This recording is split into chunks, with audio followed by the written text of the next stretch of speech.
And we're going to record it so that any of our people that couldn't make it here today will be able to see it later. Number one, I wanted to start by introducing myself. I feel like I've met most of you in person at this point, because I actually finally met Lindsay at MPI. So that was great. So hi, I'm Shayna Abrams-Kornblum, and I am the Associate Director of the Springboard program. We have two other great Springboard staff members. Oh, hello. Hi. We love that. We have two other Springboard staff members that I'd love to allow themselves to introduce themselves on this call, because they are new to the Springboard team and you may not have met them yet. So I'll hand it over to Leah first. Hey, I'm Leah Palstrand. I am new to the Springboard team. Well, been 2 months, so newish. I am the director of the team, and for once on a call, I feel like I recognize most of you, whether I met you at NPI or we had an alumni coffee chat. There's a few of you I haven't, so definitely reach out to me. I would love to chat and get to know you. But for once, I feel like I know a majority of the people on this call, so that's really exciting. Yay. Anna, you want to introduce yourself? Sure. My name is Anna Pajarillas. I joined the Springboard team in April of 2022, and I am the Senior Operations Associate. So I do a lot of back-end things, logistics, finance, keeping things organized, and I'm excited to meet you all. Anna keeps us on track, I'll tell you that much. We are very thankful to have a fully staffed up team. I know that a lot of you have seen us go through that transition. So it's really fun to see everybody come together. So I'm going to start with like a little bit of an icebreaker. It is a little bit more like just general, because I want people to kind of pop it in the chat. So in the chat, put your name, your pronouns, your campus, and then where you're based, where you're coming from. And then along with that, don't hit send yet. Along with that, I know we were kind of like chatting about snacks and stuff. I want you to put the food that if there was like a table of your favorite foods, you would still gravitate towards that. You would still be like, that's what I pick. So add that into the chat.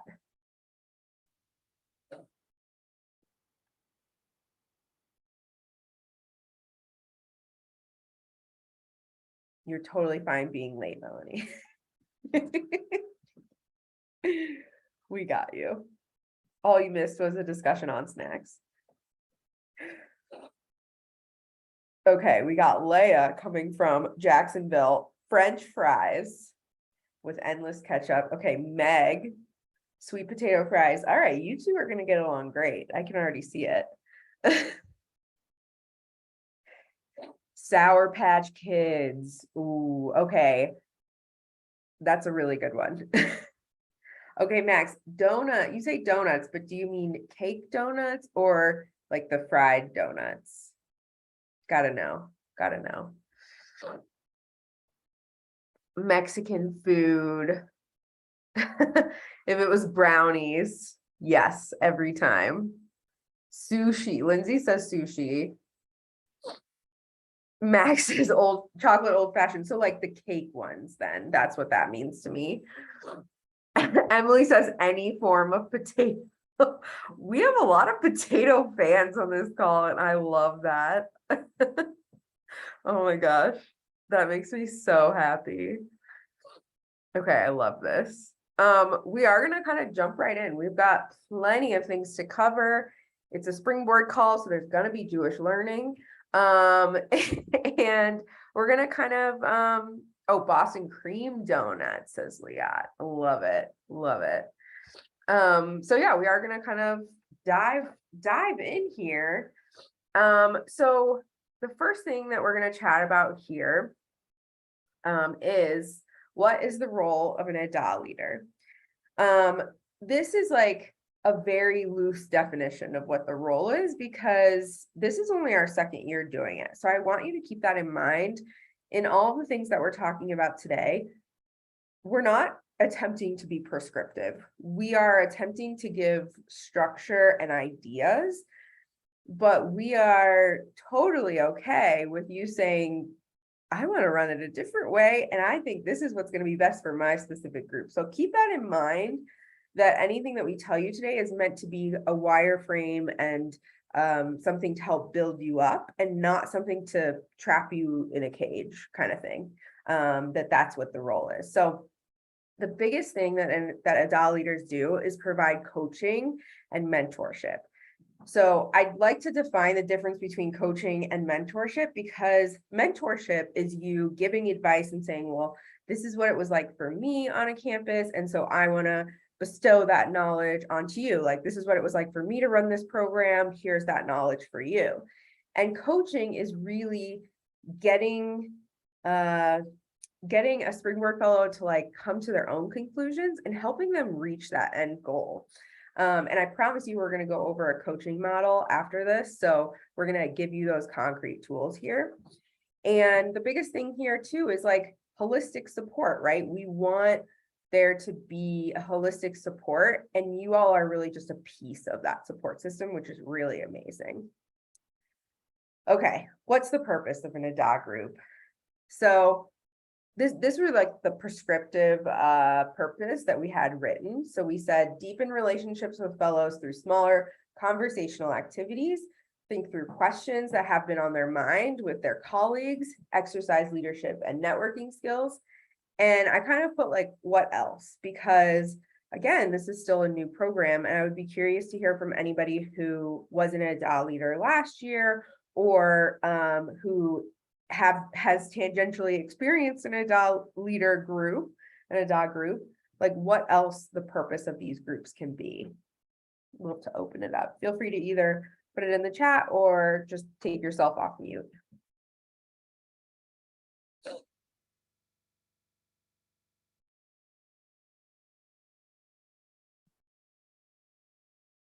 What purpose do you see these Edot leader groups serving for fellows? Wait, can I ask, so are you asking like what is the purpose for the fellows themselves? Like what's the purpose for us leading them? Either way, feel free to answer that either way. This was like the prescriptive purpose of what we want the fellows to get, but if you feel like there's another purpose beyond that too, throw it out there.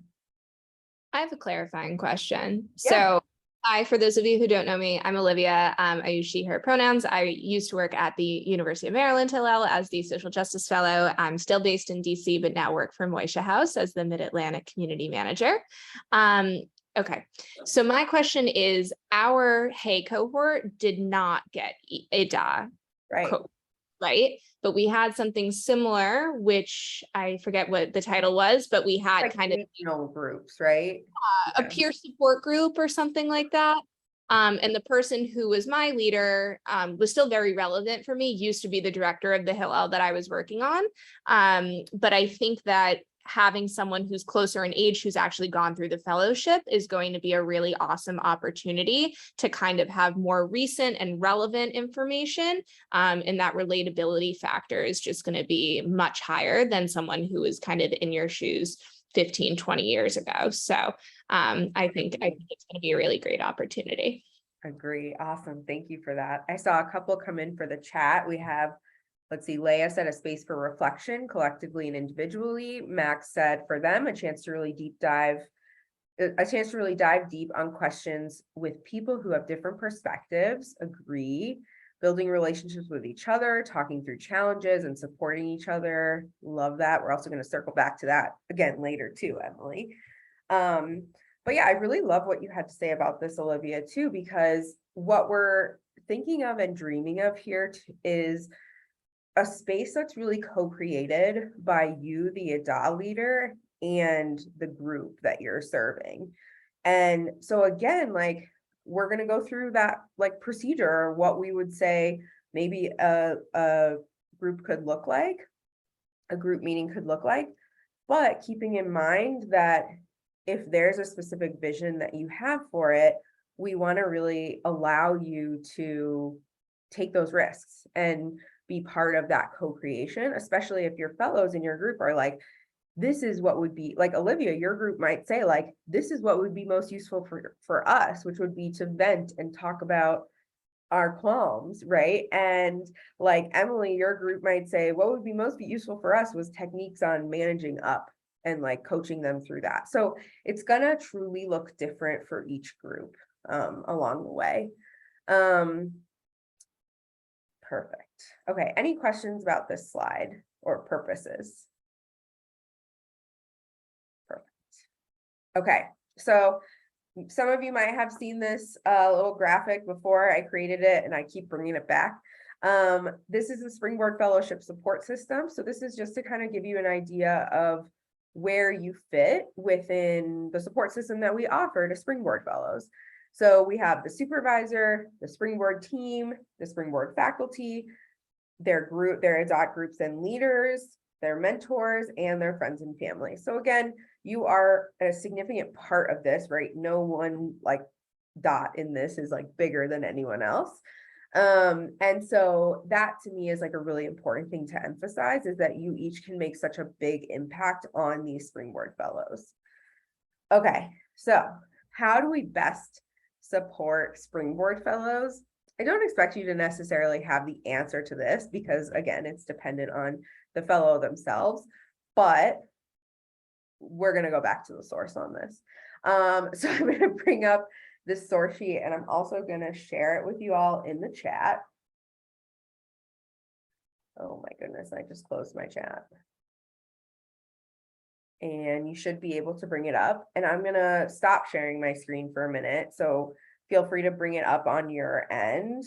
And what I would love to do is kind of just read through this story and then go through some of those questions at the end.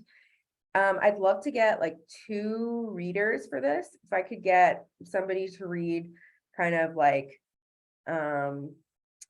this first section and then someone to read the second section. Any volunteers?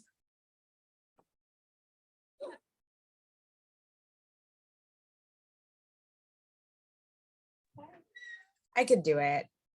Perfect. Hi guys, I'm Liat. I used to be a Springboard at Queens College, Hillel, and now I work at George Mason University, Hillel, in Fairfax, Virginia. I live in DC. Okay, so Brachot 3a. It was taught, Rabbi Yossi said, I was once walking along the road when I entered a ruin among the ruins of Jerusalem to pray. Elijah of blessed memory came and guarded the entrance for me and waited at the entrance until I finished my prayer. When I finished praying, Elijah said to me, "Greetings to you, my rabbi." I answered him, "Greetings to you, my rabbi, my teacher." And Elijah said to me, "My son, why did you enter this ruin?" Perfect. Okay, so what exactly, like in the TLDR version, like what happened in that first section that Liat just read? Like in like the plainest of language, what happened?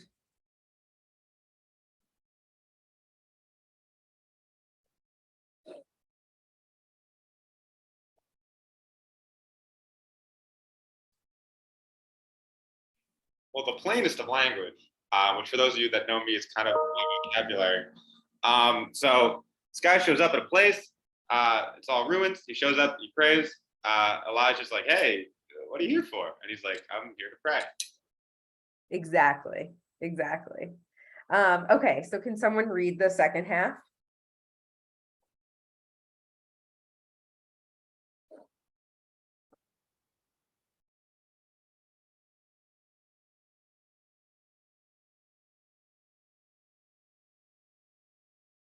Give us the theatrics.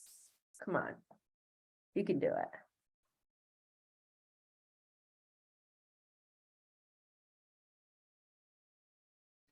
I'm happy to hop in. Thank you. You're at, and Elijah said to me, or I said to him? And Elijah said to me, yeah. And Elijah said to me, "You could have prayed on the road." And I said to him, "I was afraid that I might be interrupted by travelers." Elijah said to me, "You could have recited the abbreviated prayer." At that time, from that brief exchange, I learned from him 3 things. I learned that one may not enter a ruin, and I learned that one may pray along the road, and I learned that one who prays along the road recites an abbreviated prayer. Awesome. Thank you. And Mitchell, you want to bring us back with the plain language on what that one was saying? I actually can't. There's somebody in here. Oh, you're all good. You're all good. Yeah, anybody have the plain language on what that half of the story basically says?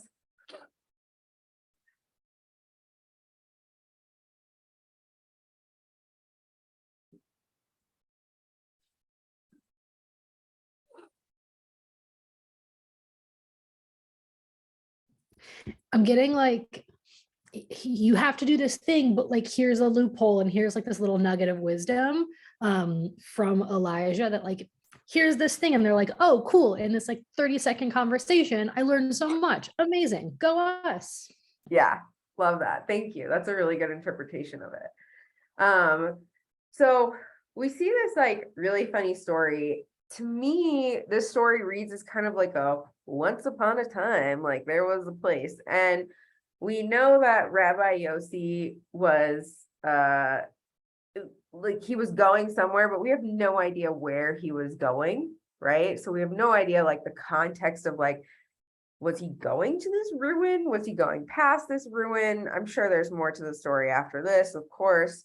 But I'm curious to hear from any of you all, like how you interpret Elijah's approach to this conversation with Rabbi Yossi, and like what you think maybe he's trying to do in his exchange, like in his words when Elijah says to him, you could have prayed on the road.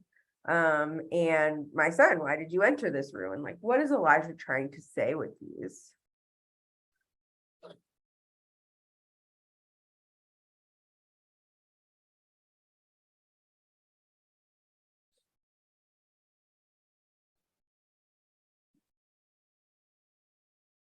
Like the son is just trying to come up with kind of like, not excuses, but like he's trying to give him not an out, but like an alternative and easier way to do it. And he's like, but perhaps this is the way I was taught, or this is the way I understood it to be. And so kind of just talking about like different methods or ways of achieving the same goal.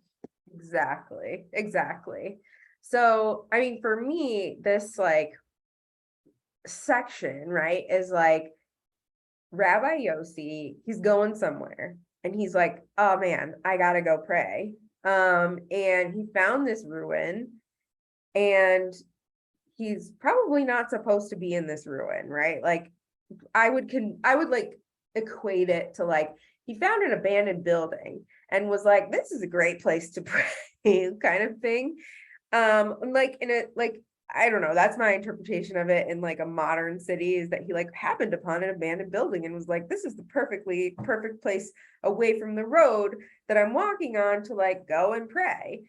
And Elijah is like, yo, I gotta protect you real quick. But Elijah approaches it as like the older, wiser elder in this, right? So they kind of have, and this isn't like the perfect example of coaching. I gotta like make sure to name that because we're gonna go over that. But it's kind of like this question and answer that they engage in a little bit. And especially if I like pull it out, like really pull it at the strings, like how we kind of create our own stories within the stories of this. If I really pull it out, it's Elijah trying to, in the nicest way possible, say, you probably shouldn't be doing that. And like Rabbi Yossi basically being like, oh, I see what you're trying to say based on the questions and answers that you kind of gave back to me.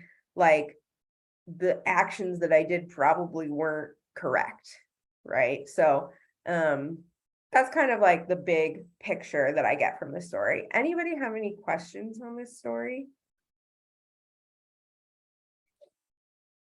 All good. Okay, cool. So we're going to tie this back to everything that we're doing. So we're going to go back to the shared screen. So we looked at that source sheet.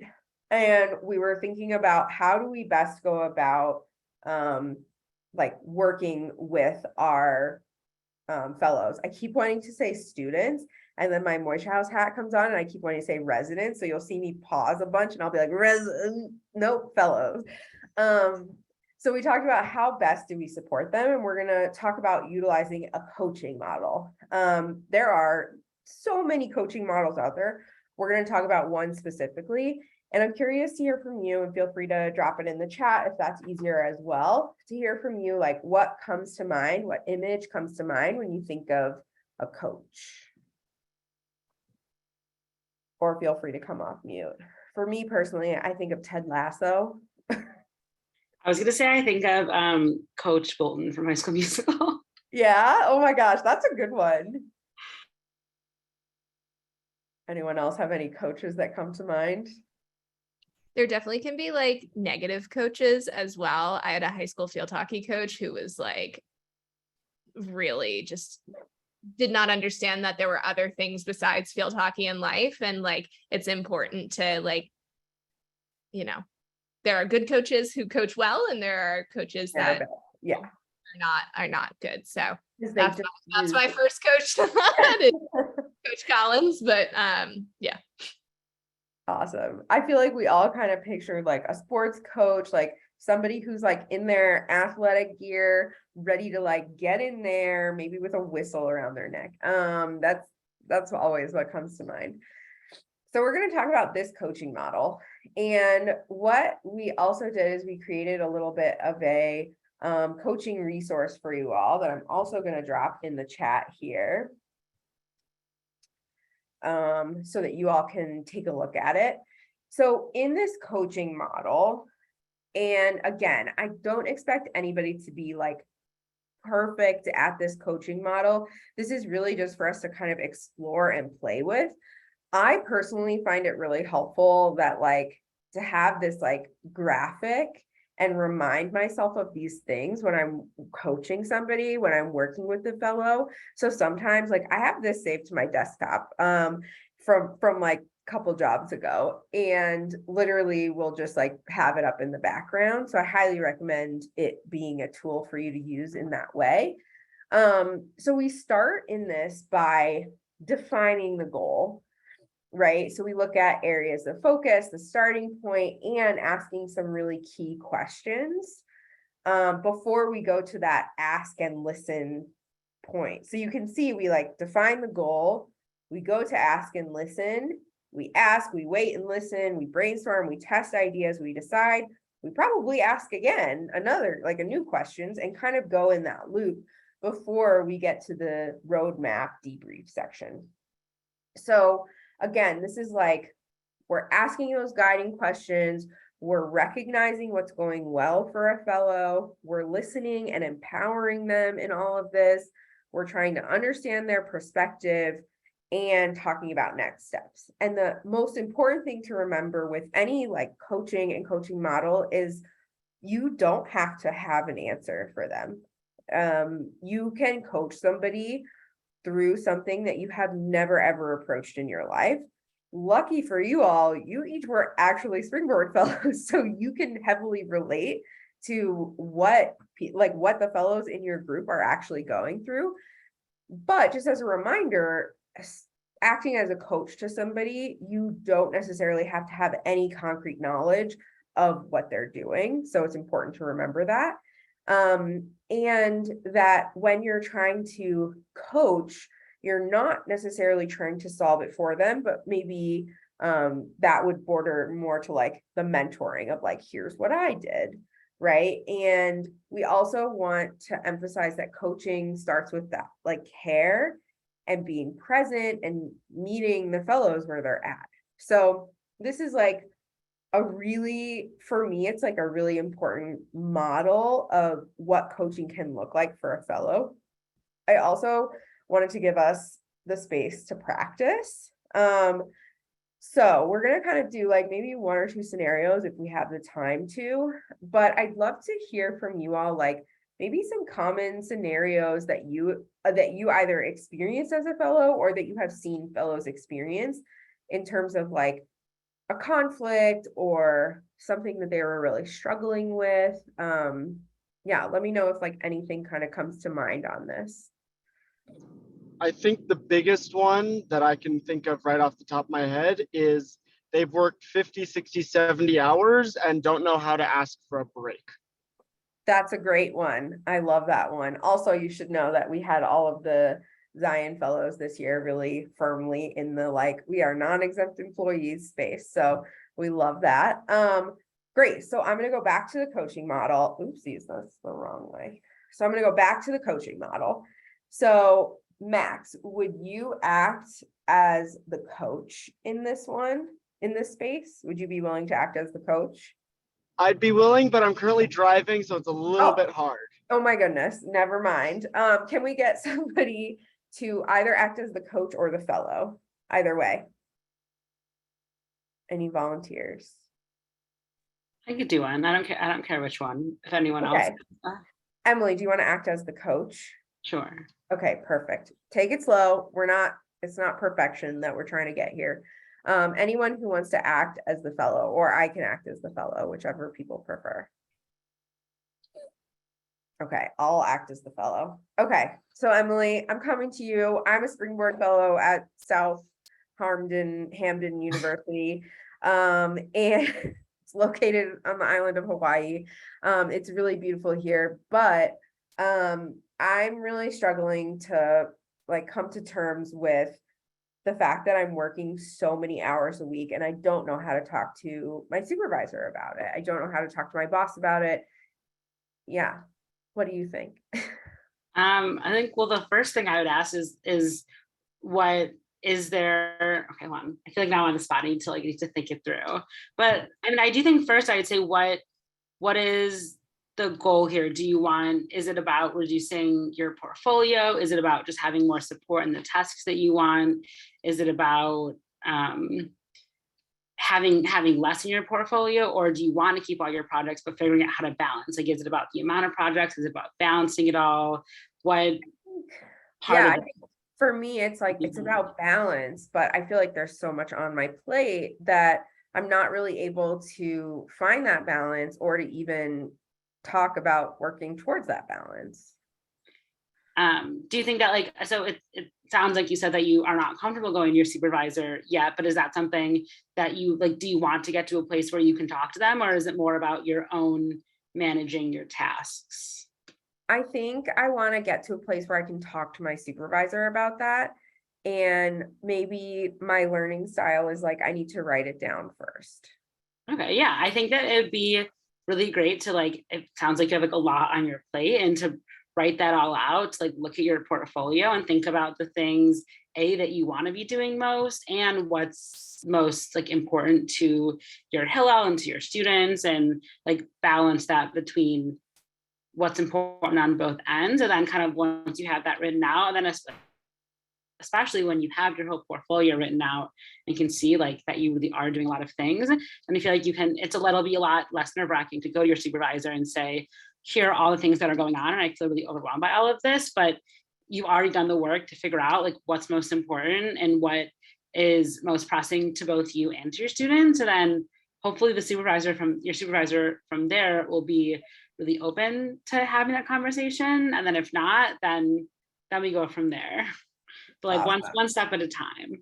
Awesome. Okay, so I can clearly identify in that conversation where we defined our goals, where Emily asked and listened, and where we kind of debriefed a little bit. And the conversation would obviously be probably more dramatic, let's be real.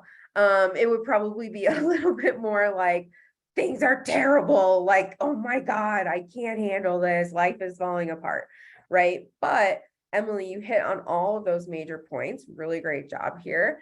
And the biggest thing too is like making sure that you're leaving room for them to kind of vent in these situations too, right? We don't expect you to be a mental health counselor. We emphasize this when you're a Springboard fellow too. Like, you're not a mental health counselor. You're trying to get them to, get to their goal and what they're trying to achieve. But I know that for some fellows, like, it's really, really important. And you can name this at the top of your call too, of like, are you looking for me to coach you through this? Are you looking for us to get to a solution, or do you just need to tell me about the drama?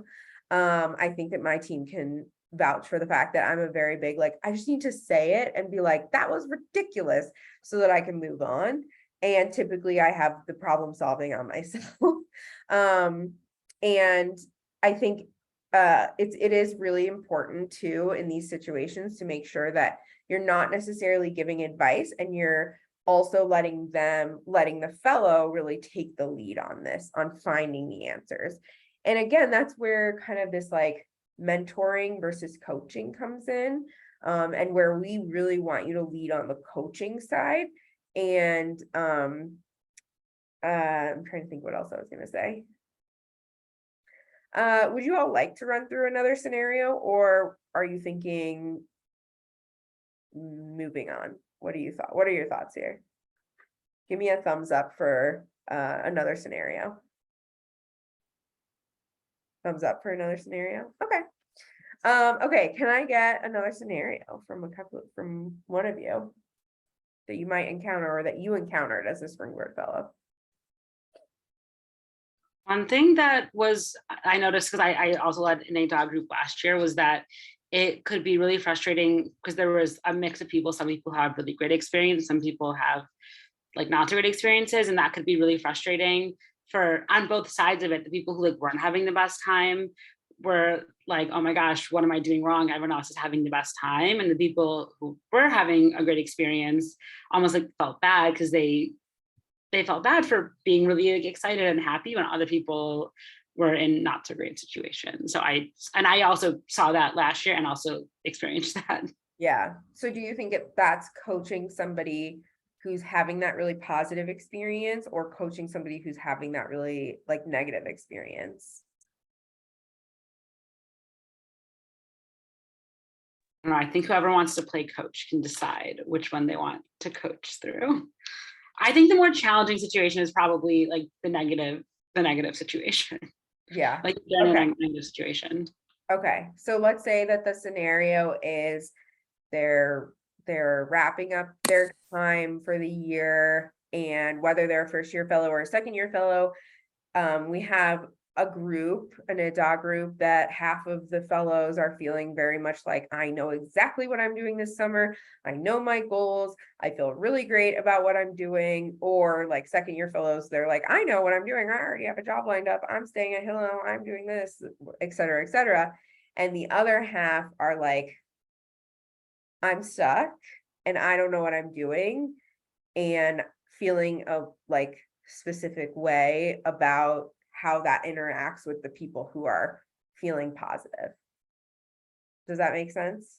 I feel like people can relate to that. Okay, can I get a coach for this situation? Leah? I could do the coach. Cool. Can I get a person who's can I get a fellow, an acting fellow? Yeah, let's do it. Okay. Olivia and Leon, remember, take it slow. Feel free to like, if you're like, no, I didn't mean to say that, I want to back up and try it again, feel free to do that. This is what practice is for. Okay, just to clarify, am I going for the negative example, or am I portraying multiple people in an Edot? I would say go for the negative example. Go for the like, it's the end of your year and don't have it figured out, you don't know what you're doing. And you're feeling a lot of pressure from the people who know what they're doing and positive. I know you can't relate to this at all. I was gonna say we'll draw on real life experience. Yeah, let's draw on real life experience. Okay, so yeah, it's the end of my second year, and I really thought that maybe I was going to stay at my Hillel, and it turns out that, there's other priorities with my staff, and I'm feeling kind of like I'm cutting it to the wire, and I'm someone who likes to have my next step lined up, and I don't really know what to do. Everyone else is either like going to grad school or staying on, and I'm really excited for them, and I thought maybe that was going to be me as well, and I really am kind of looking for guidance and next steps. Do you know what I can do? Yeah, so I'm curious, what is like an ideal outcome that you would like to see? If you could like envision pull a magic wand out? I'd love to be employed. I'd love Yeah, to that's fair. love to be making more money. Yeah. Like to be, you know, still living in DC, ideally working in the Jewish world. You know, I know there's a lot of contacts and people around who can help me in those goals, but kind of Mhm. finding the right opportunity and making sure that like I tie up loose ends here and kind of make sure that transition is smooth. Yeah. So, what is important to you in this time while you're looking for this new job, or, you know, tying up the ends? Like, what's the important thing, or like what like really matters to you in that realm? Sure. I think I want to like have a good legacy that's left behind. I want my students to miss me. I want my staff to like want me to come and visit. I think that I also want to make sure that I leave my relationship on good footing, that if I ever need a letter of reference, that's something that will, you know, come back and be able to help me down the road. But I also recognize that it's senioritis and everybody is prepping to go on birthright, and I'm sitting here and don't have anything to do. Yeah. Yeah. So how do you foresee like maybe like one or two like first steps in creating that legacy, or you know, next moves? That's kind of what I'm asking you for guidance with. I see you as someone who's kind of been in my shoes already, and I've kind of exhausted my resources here. And obviously, I know how to use LinkedIn and have been Yeah. my name out there. But I think reaching out to resources such Yeah. as Yeah. So what have you tried that maybe you felt wasn't successful versus something that you felt was maybe had some more success? Just so that I don't give you the same advice as others. how deep do we want to go into this into this example, everyone? Either way, you all are leading it. So however you want to do it. Yeah, I mean, I eventually, for those who don't know, I eventually got this job because Shayna used to work at Moisha House and was an amazing, incredible resource to me and showed me this job opening. So all worked out in the end in terms of networking and resources and kind of using my Springboard team. Shayna and Allie and I hopped on a call to buff up my resume and work on my LinkedIn. So that ended up being the secret sauce, and just like networking and being, you know, always having a positive attitude, I think is going to take you far wherever you go. I had my interview in 3 days because they were down to the wire. And but yeah, no, I think that was what was successful, and perhaps the other endeavors of kind of not cold calling, but cold applying to other. Yeah. It's pretty cool. Yeah. So like one of the things that I tried to do was not like just jump in to give her advice. Because like something that I could tell her to like go do cold resumes, but like if she already tried that, that's not helpful. So I really tried to figure out like what was her goal in this, and also what she's tried. And so that way, like maybe she could figure it out for herself. Because I think sometimes, especially with like springboards, but all of us, like we want the answer given to us, but sometimes you don't really need it. Like you can figure it out on your own. We're all smart people. Usually we have the answer. We just don't know how to get there. Yeah. Well, yeah, I loved you pulling questions directly from the sheet. Loved it. I was like, yes, there's those questions. And I think like where I see like in this scenario where I could see it going is saying like a next question to ask would be like, it sounds like you have gone through all of the steps. Like, where can I be useful to you? Like that, because you kind of had asked that before, but maybe like reframing it for your fellow and saying like, where can I be useful for you? Or asking a question of like, how do we ensure that your feelings of this, or you're feeling down, like acknowledging, saying like, I understand you're feeling down about this. How do we make sure that you finish your Springboard fellowship strong, right? From the fellowship point of view, and that like what's going to be successful for you in that. And that might help lead you to, because like the goal of that coaching call isn't necessarily to say like, we're going to find you a job right here and right now. But the goal could be like, how do we make sure that you feel good about moving forward as part of this Edot group, as part of this cohort, and feel supported by me, the Edot leader, and your peers. So this was a really great example. Love that we pulled from real life. Thank you for being vulnerable in that, Olivia. Really appreciate it. Awesome. Okay. Can I jump in? Yeah. Back to like when Emily brought up this scenario, I think there is something to note about, since these are like group calls, there's a dynamic happening amongst group members where some might be having one experience and some might be having a different. So as much as you all as the group leaders can notice those dynamics and name them in your spaces, I think bringing those observations front and center and being able to dissect them as a group is really helpful. It might get challenging at some points, I will say, if you're naming that. And there's some people in the group who are feeling like Olivia was in the scenario of like really frustrated that other people are having great experiences and already have their next steps lined up. So just noticing that dynamics, who's getting quiet at what points in the call? Can you reach out to them individually afterwards because you noticed that happen? So just being really mindful and observant, and then following up accordingly and letting us know those things as well so we can follow up too. So I just wanted to like circle back in terms of like group dynamics happening. Perfect. And that's a really good segue, because next we're going to talk I have about Can I ask a utilizing. quick question? Oh yeah, of course. So in a situation like that, or just like in general, like is our goal, are we trying to help folks like basically feel best in themselves and like kind of mining it until they find exactly what they're looking for to take that question outside of this group? Are we trying to give like actual quantitative like help? Like, you know, if it happened to be that I knew the perfect person to refer somebody to, like, of course, but like if I didn't, like, am I trying to be that connection? Like, where do those fault lines I think, fall? yeah, no, this is a really great question. It's like, where does the line exist? And truthfully, it will be different for each of you, right? So Olivia had come to me, and my expectation was we were just going to be coaching Olivia through, right? We were just going to be giving some concrete advice, giving some of that mentoring, and then really coaching Olivia through. I don't know if you remember, we like talked about, okay, what are your goals? What are you looking for? What are you trying to accomplish? Like all of those great things that come with coaching.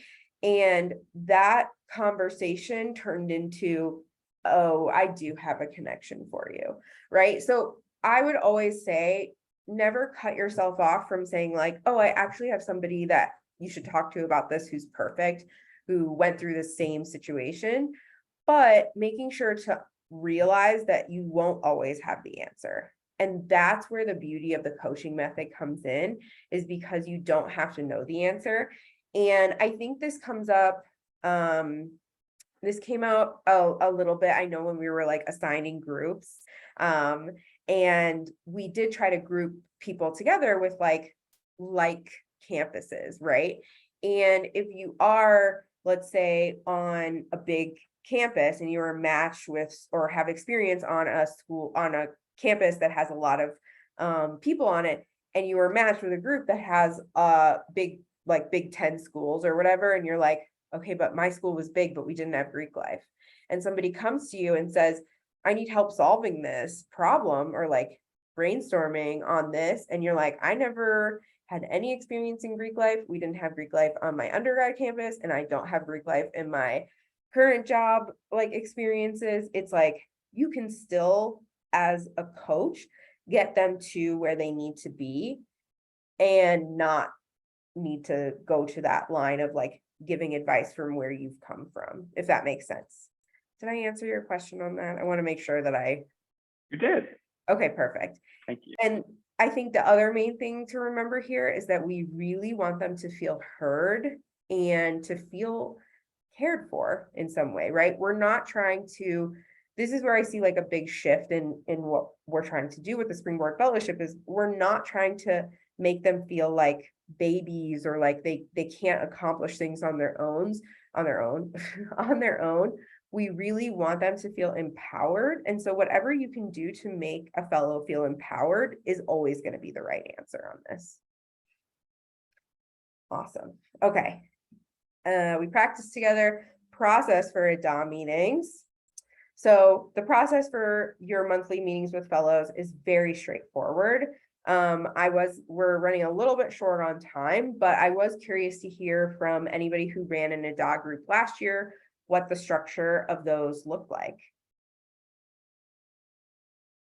I'll pop in because I think, I had the best group in my incredibly biased opinion. And so we started every single time doing kind of like the 4 worlds check-in. It became kind of a routine for us. And then how we spent the next 30 to 40 minutes was more up to the fellows. I really took a lot from them as far as like what were the things that they wanted to talk about that we didn't have time to talk about in our last month's meeting, and also looking at like where in the year we were. So like I knew that like right around finals, like things were going to start to get like really heavy, and like that's where like the burnout really starts to settle in. And then like towards the end of the first year, in kind of a similar way, sharing what they were doing over the summer. But during like the middle of the semester, I really opened up a chance for them to kind of like structurally complain about what was challenging for them, but also setting it up in a way where like everyone else in the group was that sounding board for them. Have you tried this? What have you looked into? And I kind of just got to sit there and let them do that for each other. And every once in a while I'd pop in and like share an extra like nugget of wisdom.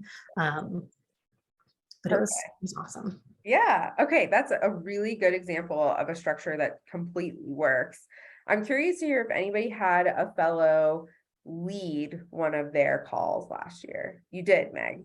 Emily, did you as well? Yeah, so that's like the structure was made so that first semester it was totally like led by the Edot leaders, and then second semester each person, like everyone switched off, like they led one meeting.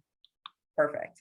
So there is room for that. We're not necessarily being prescriptive this year that it has to be first half versus second half of the year.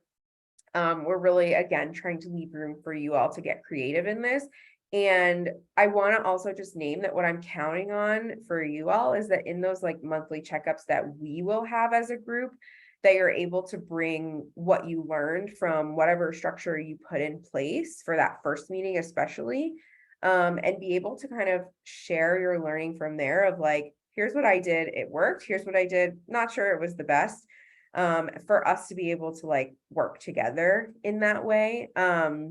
So I am really excited for our monthly like check-ins as well. And really for your first meetings, what I really think is going to be important is like making sure that you're setting expectations with your fellows for what you expect of them, right? Cameras on, being present, like communicating with you if they're not able to make it, which we'll kind of talk about attendance policy in a second. And making sure that you know that you can be innovative in this space, right? So if it looks like making everybody go outside and being on the phone, right, just to get everybody out, like it can look like that. If it looks like your meeting involves like a different use of technology or text polls or whatever else, or if your meeting is really just sitting and being with each other, that is all totally fine. And we'll explore next in our next like call more about how we can ensure that our meetings are truly impactful, and a little bit more in terms of visioning, but I don't want to go over time for this one. Okay, so the process for after your meeting is that you're going to fill out this lovely form.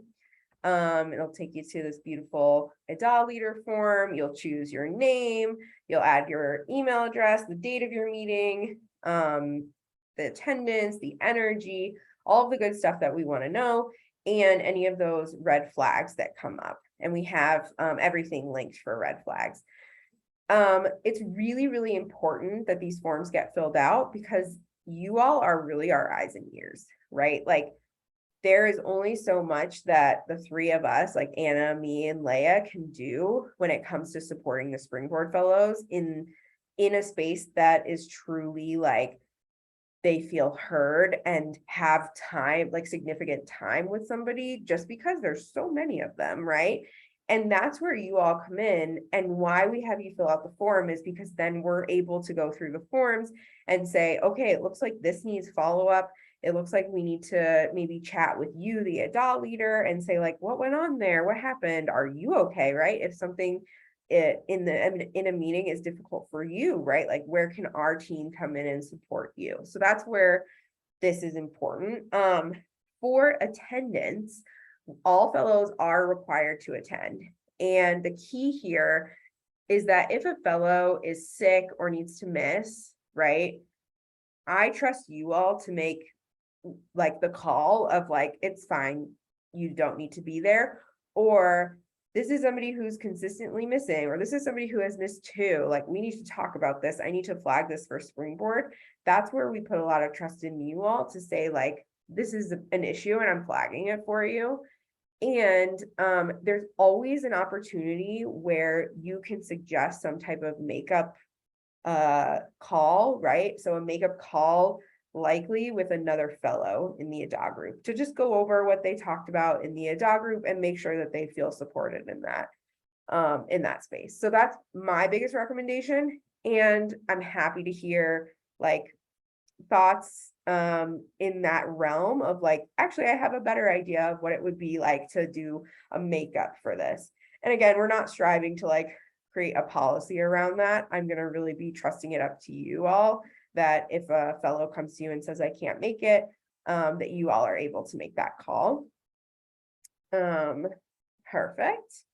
So you're also going to be doing mid-year check-ins happening in either December or January. So they can happen anywhere from December 1st to January 31st to give you plenty of time to go through them. We have a suggested agenda, again, just a suggested agenda. And then post that one-on-one meeting, there's a different form to fill out. So it's a specific form for one-on-one meetings, and you'll just put NA for anything that's like not relevant in that space. So we're kind of circling back to the actual role of the Edot leader. And this is where I wanted to just kind of repeat back that what your role is.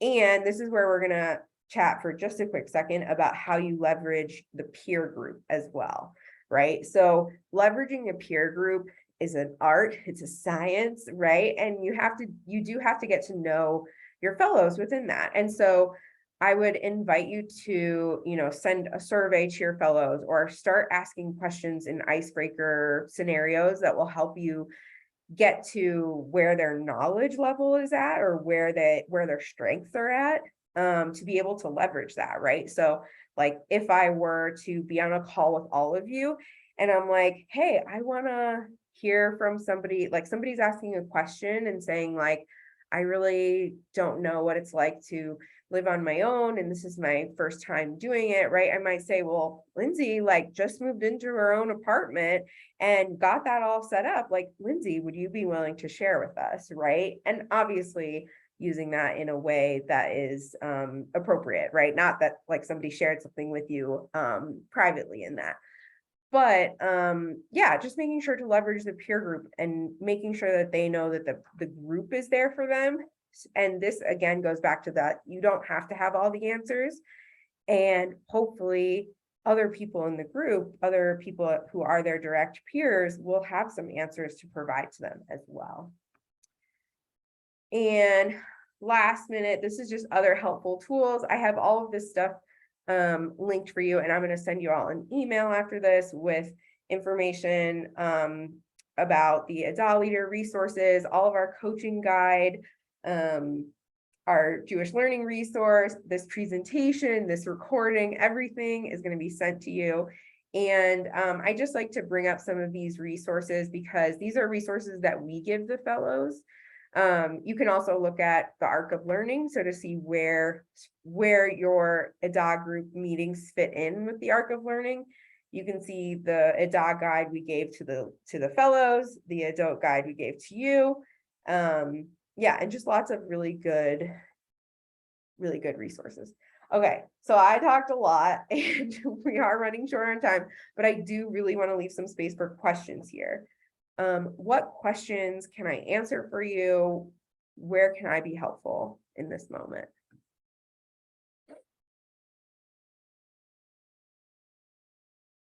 Or you're like, oh my gosh, I know exactly what I'm doing. I feel great.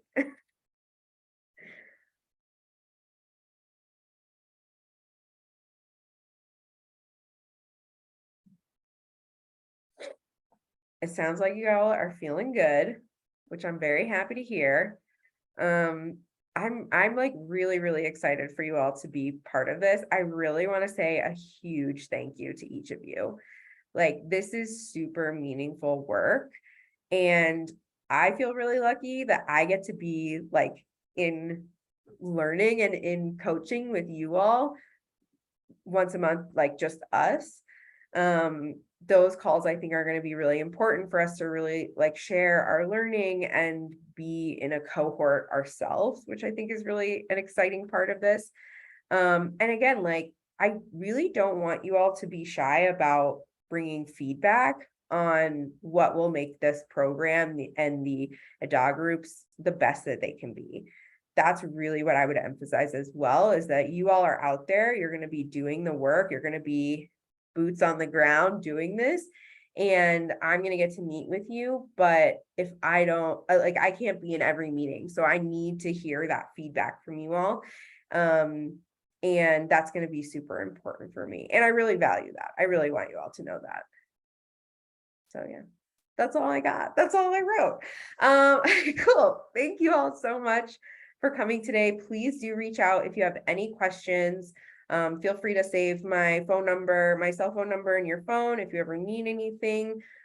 We are here as a team to support you as you support the Springboard Fellows. It's a really fun dynamic. And yeah, we're here if you need anything. Thank you all so much and have a great rest of your day.